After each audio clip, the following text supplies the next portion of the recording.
Hello friends, YouTube के education zone के इस चैनल पर हम बात कर रहे थे राजस्थान की झीलों की, जिसमें हमने पिछले लेक्चर में बात की थी सांभर झील की और झीलों के प्रकार के बारे में। तो इसी क्रम में हम आगे बढ़ते हुए अगली खारी झील की बात करते हैं, जिसका नाम है पंचपदरा झील।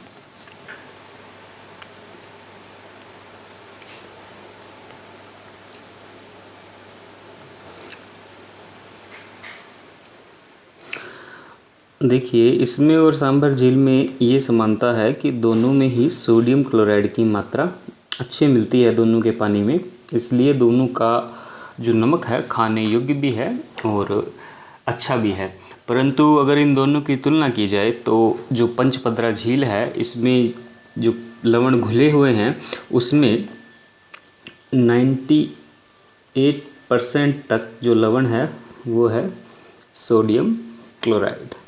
तो इसलिए यहाँ पे जो नमक का परसेंटेज है काफ़ी अधिक है, इसलिए इस झील के सर्वश्रेष्ठ गुणवत्ता वाला नमक प्राप्त होता है। और इसकी एक ख़ास बात और है कि जो पंचपदरा झील है, ये झील जो इसका ऐतिहासिक स्रोत कहा जाता है उसमें कहा जाता है कि ये बाड़मेर में पंचपदरा स्थान पर स्थित है।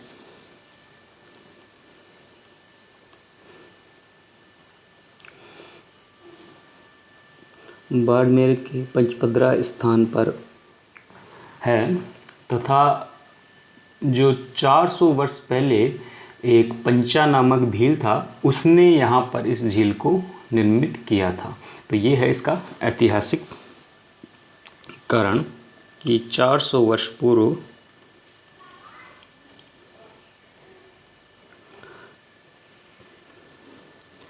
पंचा भील ने इस झील का निर्माण किया था। और जब इस झील का निर्माण हुआ था तब इस तरह से था कि ये झील वर्षा पर आश्रित नहीं रहती थी। यहाँ पर कुछ स्रोत थे जो इसमें आके गिरते थे। वर्तमान में तो ये स्रोत सूख गए हैं। और इसकी अगली इम्पोर्टेंट बात है कि इस झील से जो नमक निकाला जाता है वो वहाँ की निवासीय जाति के द्वारा निकाला जाता है। और वो जो निवासी जाति है उसका नाम है खारवाल।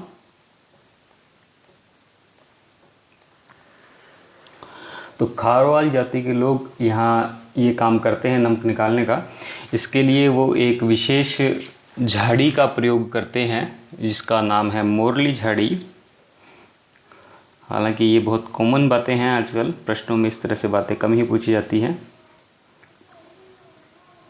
तो मोरली झाड़ी का प्रयोग करके एक बड़े गड्ढे में झील के पानी को भर के उसको घुमाया जाता है झाड़ी की सहायता से और उससे नमक निकाला जाता है। तो ये जो पद्धति है नमक निकालने की, इस पद्धति से जो नमक तैयार होता है इसे कहते हैं रेस्ता। इस पद्धति को रेस्ता कहते हैं। इसके बाद यहाँ पर नमक का उत्पादन एक तरीके से और किया जाता है जिसमें कुएं बनाकर उसमें पानी को भर के, बड़े कुएं बनाकर पानी को भर के उससे नमक निकाला जाता है। तथा उस पद्धति के द्वारा जब नमक निकाला जाता है तो वो नमक कहलाता है कोसिया। जैसे सांभर झील का जो नमक था वो क्यार कहलाता था, यहाँ का जो नमक है वो कोसिया कहलाता है। और जिस तरह से सांभर में हिंदुस्तान साल्ट लिमिटेड ने सांभर साल्ट लिमिटेड की स्थापना करके नमक का उत्पादन किया था, यहाँ पर 1960 में स्टेट वर्क्स लिमिटेड कारखाने की स्थापना की गई है जिसके द्वारा नमक का उत्पादन किया जाता है। तो इसमें कुछ इतनी ही इम्पोर्टेंट बात है, इसको ध्यान रखें।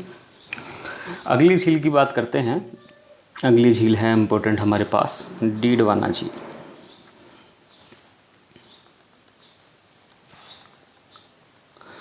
इन झीलों के जो नाम हैं वो स्थानों पर ही हैं। तो जो डीडवाना झील है, तो डीडवाना सबको पता है आपको कि नागौर में है। तो तो नागौर में स्थित है ये झील। ये इतनी बड़ी नहीं है जितनी कि सांबर है और पंचपदरा है, हालांकि सबसे बड़ी झील सांबर ही है, फिर उसके बाद दूसरे नंबर पे जो सबसे बड़ी झील है खारे पानी की पंचपदरा है। तो ये जो डीडवाना झील है ये केवल 4x4 किलोमीटर में फैली हुई झील है। इसमें क्या है कि डीडवाना जो नागौर में स्थान है, तो नागौर में खारे चट्टानें ज़्यादा हैं, तो झील का पानी नेचुरली खारा होता रहता है। परंतु यहाँ पर चट्टानों में सोडियम क्लोराइड ना होकर सोडियम सल्फेट, ये शुरू में बात की थी मैंने पहले लेक्चर में कि जो लवण होते हैं वो कई तरह के मिले होते हैं, तो यहाँ पर सोडियम क्लोराइड की जगह सोडियम सल्फेट अधिक निकलता है इसके पानी में, इसलिए इसका जो जल है वो यूजेबल नहीं है ना, इसको यूज़ नहीं कर सकते। तो इसको पीने के लिए यूज़ नहीं कर सकते, फिर क्या यूज़ करते हैं, इसका उपयोग होता है कागज़ निर्माण के कार्य में। और यहाँ पे जो संयंत्र लगाया गया है उसका नाम है सोडियम सल्फेट संयंत्र।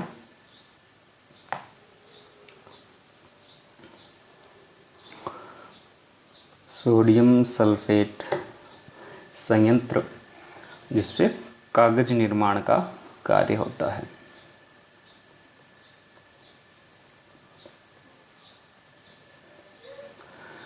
और यहाँ पर 1960 में राजस्थान स्टेट केमिकल वर्क्स नामक उर्वरक कारखाना भी स्थापित किया हुआ है। ये यहाँ पे पूछे जाने वाला प्रश्न है, इसको ध्यान रखेंगे आप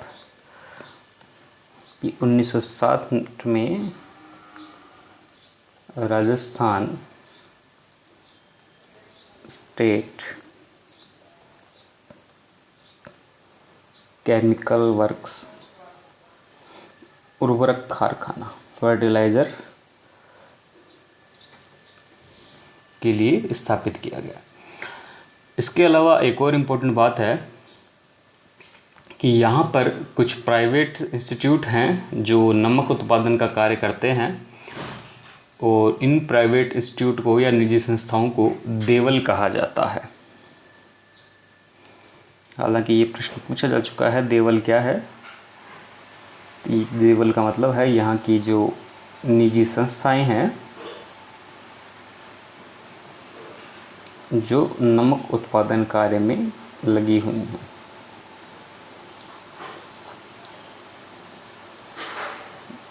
नमक उत्पादन कार्य करती हैं। तो इस तरह से दो इम्पोर्टेंट बातें हैं। नंबर एक, इसको ध्यान रखना, 1960 वाला राजस्थान स्टेट केमिकल वर्क्स ये इसलिए इम्पोर्टेंट है कि एक तो ये फर्टिलाइज़र का है कारखाना, और दूसरी बात ये अपनी तरह का यूनिक कारखाना है जो देश में सबसे बड़ा है, इसलिए इम्पोर्टेंट हो जाता है। दूसरा देवल, और तीसरा जैसे यहाँ पे जो नमक बना था उसे हमने कहा था कोसिया, इस तरह से डीडवाना झील से जो नमक उत्पादन होता है थोड़ा बहुत, उसको कहा जाता है ब्राइन। तो तीन तरह के नमकों के नाम आ गए, क्यार, कोसिया और ब्राइन। तो ये बात हुई डीडवाना झील की। इसके बाद अगली इम्पोर्टेंट झील है हमारे पास। अब तो झील के सिर्फ नाम इम्पोर्टेंट रह जाते हैं, अब ख़ास बात नहीं आएगी कोई। अगली इम्पोर्टेंट झील है लूणकरणसर। अब लूणकरणसर स्थान बीकानेर। अब इसमें हालांकि कुछ इतना इम्पोर्टेंट प्रश्न बनता नहीं है कि ये पूछा जाए कि लूणकरणसर झील कहाँ है, ठीक है। तो इस तरह का कोई मतलब नहीं बनता प्रश्न का, बहुत आसान से प्रश्न है। इस तरह के प्रश्न बहुत ही कम पूछे जा सकते हैं, हो सकता है मैच मेकिंग में ज़रूर डाल दे, पर सीधा प्रश्न आना ऐसे बहुत कम होता है इस तरह से। अब ये जो झील है यहाँ पे नमक उत्पादन बहुत कम मात्रा में होता है या ना के बराबर ही होता है, और होता है तो स्थानीय आपूर्ति ही हो जाती है, बीकानेर में यूज़ में आ जाता है। और लूणसरण की एक खास बात है कि इसे राजस्थान का हम राजकोट कहते हैं। अब राजकोट है गुजरात में जहाँ पे मूंगफली का उत्पादन अधिक होता है, और बीकानेर में भी हमारे मूंगफली अच्छी और अधिक मात्रा में उत्पादन होती है क्योंकि यहाँ की मिट्टी ऐसी है, इसलिए लूणकरणसर को राजस्थान का राजकोट कहते हैं। बाकी कोई इम्पोर्टेंट बात नहीं है यहाँ पे, सिर्फ नाम इम्पोर्टेंट हैं। अब नाम को देखते रहिए। अगली इम्पोर्टेंट झील है आपके लिए ताल छापर, और ताल छापर है चूरू में, और ये जो स्थान है ये प्रसिद्ध है काले हिरणों के लिए। तो कोई इम्पोर्टेंट इतनी बात नहीं है कि परीक्षा में प्रश्न आए। काले हिरण पे ज़रूर प्रश्न आ जाए, पर झील से संबंधित प्रश्न आने की चांस कम है। अगली झील है कावोद। तो जो कावोद झील है वह है जैसलमेर में।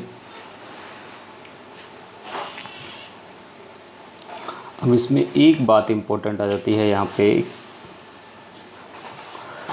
कि यहाँ का जो नमक है उसमें आयोडीन की मात्रा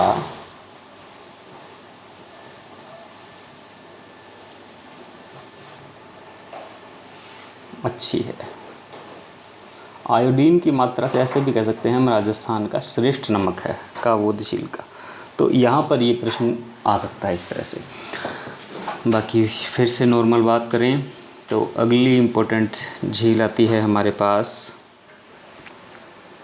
डेगाना।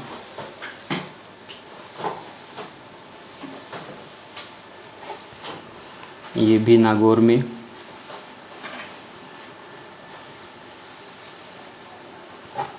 और डेगाना स्थान आपको पता ही है कि भारत की सबसे बड़ी टंगस्टन परियोजना के लिए प्रसिद्ध है। तो ज़्यादा चांस रहेगा टंगस्टन पे प्रश्न पूछने का, ना कि झील का। ठीक है, तो इन चीज़ों को ध्यान रखना। पर हाँ, ये बात भी ध्यान रखनी कि डेगाना में खुद एक खारे पानी की झील है। अगर इस तरह से प्रश्न आता है कि निम्न में से कौन सी खारे पानी की झील नहीं है, तो आप कहीं डेगाना पे टिक कर दें, क्योंकि सिर्फ आप ज़्यादातर टंगस्टन परियोजना के लिए जाना जाता है, पर उसमें आप टिक कर देंगे तो गलत हो जाएगा। डेगाना में भी खारे पानी की झील है, डेगाना झील, जो कि प्रसिद्ध है। अगली झील की बात करें फलोदी, जोधपुर में। तो फलोदी की खुद की एक ख़ास बात है कि जो फलोदी है वो राजस्थान का सबसे शुष्क स्थान है। राजस्थान का शुष्कतम का मतलब है कि यहाँ पर हवा में आर्द्रता नहीं है, बारिश बहुत कम होती है, इसलिए ड्राई रहता है ये एरिया। अगली झील की बात करें रेवासा। जो रेवासा झील है ये सीकर ज़िले में है।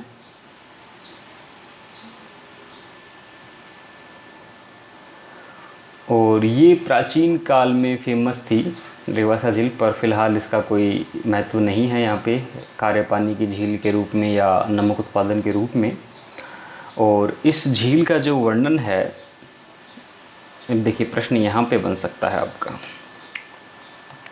इस झील का जो वर्णन है वो कर्नल जेम्स टॉड ने अपनी पुस्तक में किया है।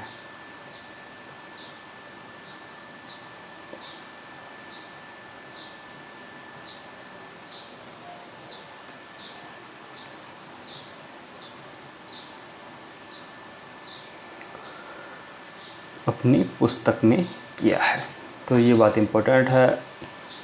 अगली झील वो भी नागौर की ही है, यहीं पे लिख लेते हैं नागौर से संबंधित झीलों को। अगली झील है यहाँ पे नावा झील।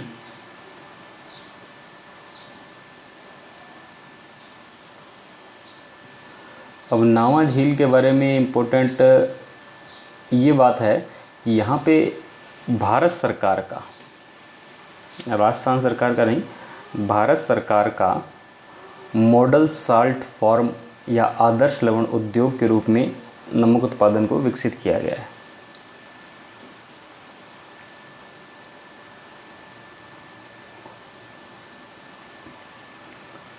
Model salt farm.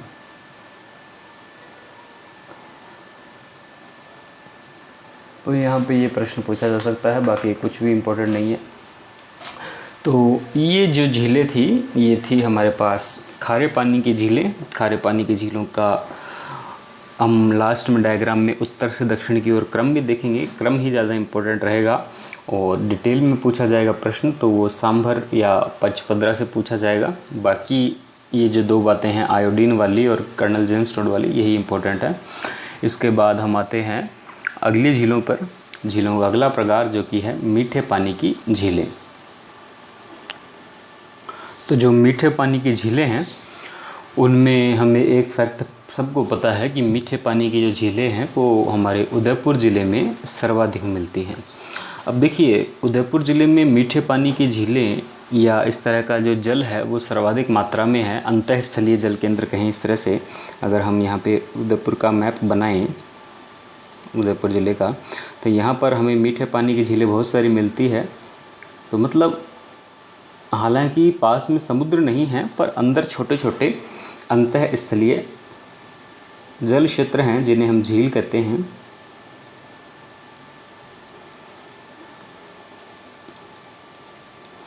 अब इसके कारण क्या होता है, यहाँ की जो जलवायु है उस पर विषमता का प्रभाव नहीं पड़ता। विषमता का अर्थ होता है कि जैसे मई जून का महीना आता है तो बहुत ज़्यादा गर्मी हो जाती है पूरे राजस्थान में, क्योंकि यहाँ पर जल के स्रोत कम हैं तो पानी में वाष्प नहीं बनती, क्योंकि जल स्रोत कम है तो वाष्प की मात्रा या आर्द्रता की मात्रा कम रहती है, तो ड्राई एयर ज़्यादा विकसित हो जाती है।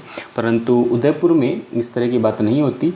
जो पानी होता है वहाँ से मॉइस्चर इसको मिलता रहता है और पानी से स्थल की ओर और स्थल से पानी की ओर दिन और रात को हवाएं चलती रहती हैं। इस तरह का जो घटनाक्रम है कि पानी के स्रोत से हवाओं का स्थल पे आना और स्थल के स्रोत से हवाओं का पानी पर जाना, ये समुद्र के निकटवर्ती क्षेत्रों में मिलता है, जहाँ पे इसे समुद्री समीर और जल समीर कहते हैं। वैसे वर्ल्ड ज्योग्राफी में थोड़ा डिटेल से पढ़ेंगे। और इस समुद्री समीर और जल समीर के कारण क्या होता है, किसी भी समुद्र के निकटवर्ती तटीय स्थान का जो जलवायु है वो सम रहता है। मतलब वहाँ पे टेम्परेचर ना तो बहुत ज़्यादा ऊपर जाता है और ना ही सर्दियों में बहुत ज़्यादा नीचे आता है। तो राजस्थान में इस कारण जो उदयपुर है उसे हम कहते हैं एकमात्र सम जलवायु वाला शहर।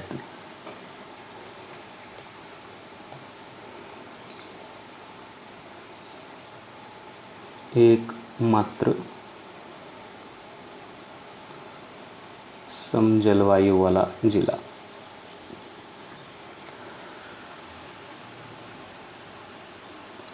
ठीक है, पूरे राजस्थान की जलवायु विषम है, पर उदयपुर के बारे में विशेष बात हो जाती है। अब हम बात करते हैं उदयपुर से ही। तो यहाँ पर हम सबसे पहली झील देखते हैं, और राजस्थान की सबसे फेमस झील भी है, जयसमंद झील।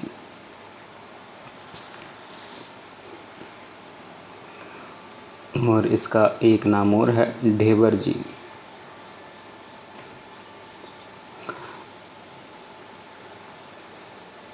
अब देखिए इसके बारे में ख़ास बात क्या है कि पहली बात तो ये कि ये राजस्थान की सबसे बड़ी मीठे पानी की झील है। सबसे पहला फैक्ट तो जो इम्पोर्टेंट याद रखना है हमें कि राजस्थान की सबसे बड़ी, अब सबसे बड़ी के साथ एक ध्यान रखना है, ये कृत्रिम है, बनाई गई है, प्राकृतिक रूप से नहीं थी। सबसे बड़ी कृत्रिम झील है। अब इसको बनाई थी तो जो निर्माण करता था, जिन्होंने बनाई थी, वो यहाँ के महाराणा जय सिंह थे।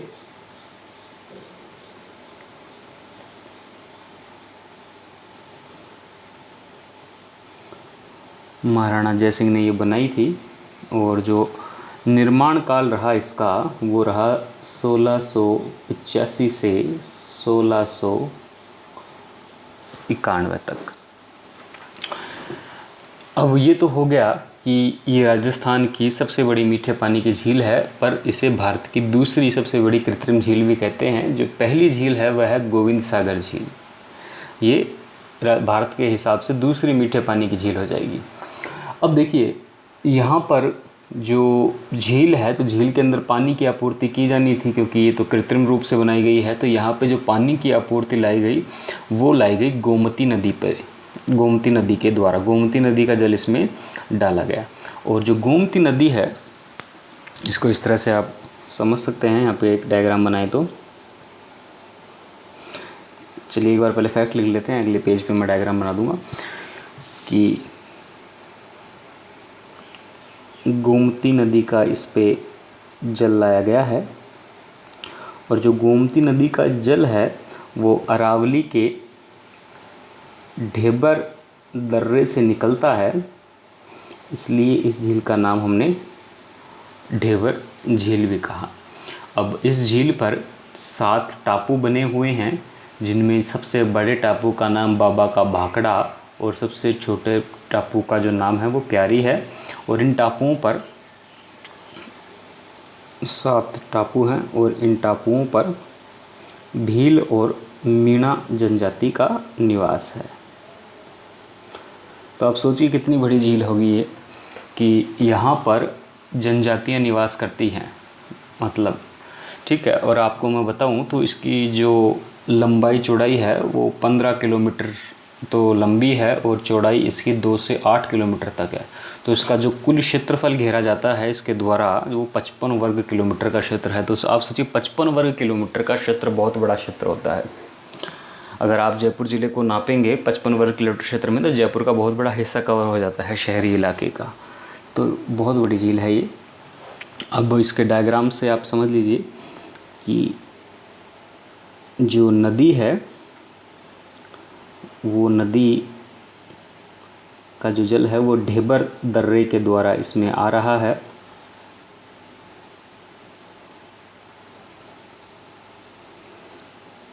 ढेबर दर्रा है, यहाँ नदी का जल है और इस नदी के जल के द्वारा बनाई गई है जयसमंद झील। और जयसमंद झील में स्थित हुए 7 टापू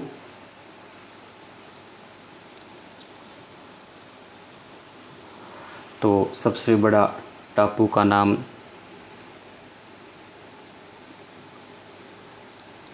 बाबा का भाखड़ा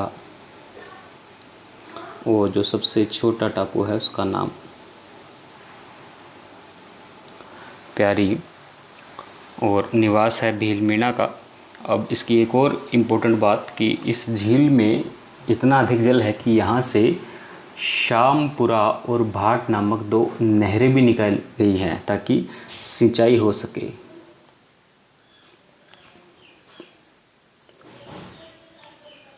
तो इस झील से सिंचाई की सुविधा भी उपलब्ध कराई जा रही है 2 नहरों के द्वारा,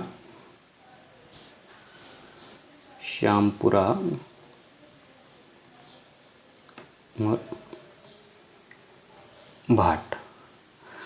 एक इम्पोर्टेंट बात ये और है कि ये जो झील है यहाँ पर इतने जल जीव रहते हैं, क्योंकि इसका जो जल क्षेत्र मैंने बताया 55 वर्ग किलोमीटर में फैली है। तो ये 26 अभयारण्यों में भी शामिल है। जो अभी राजस्थान के हम अभयारण्य पढ़ेंगे वहाँ उसमें भी इसका नाम आता है और यहाँ पे जल जीव बहुत ज़्यादा रहते हैं। तो इस झील को हम जलचरों की बस्ती के नाम से भी जानते हैं, जलचरों की बस्ती। इसके बाद एक और इम्पोर्टेंट बात कि यहाँ पर इसके किनारे जो ओदियाँ, एक राजस्थानी शब्द है ओदियाँ। ओदियाँ क्या होता है? ओदियाँ होता है कि जो राजाओं के काल में जो जंगली जानवर आते थे इस क्षेत्र में अरावली के जंगलों से निकलकर, उन्हें देखकर उसने देखने के लिए एक सुरक्षित स्थान बनाया जाता था जो काफ़ी ऊंचा होता था। आप इस तरह से इसको समझ सकते हैं कि इस तरह से काफ़ी सुरक्षित स्थान बनाया जाता था जहाँ पे बैठ के आप जानवरों को देख सकते हो। तो इन्हें कहा जाता था ओदियाँ। हिंदी में जो इसका अर्थ आएगा वो आएगा अवलोकन स्तंभ। तो इस झील के किनारे इस तरह के 6 अवलोकन स्तंभ बने हुए हैं। ठीक है, तो यहाँ पे इस बात को ध्यान रखना है, 6 अवलोकन स्तंभ बने हुए हैं। और ये जो अरावली का यहाँ पे कटा फटा क्षेत्र है, यहाँ पर इसको कहा जाता है लसाड़िया का पठार। तो यहीं पर लसाड़िया का पठार भी है। इस लसाड़िया के पठार की बात हमने राजस्थान के भौतिक प्रदेशों में की थी, जो पिछले लेक्चर में आप देख सकते हैं। इसके अलावा इसमें जो धार्मिक मंदिरों की बात करें तो इसी झील के निकट एक पहाड़ी है, वहाँ पे चित्रित हवा महल बना हुआ है।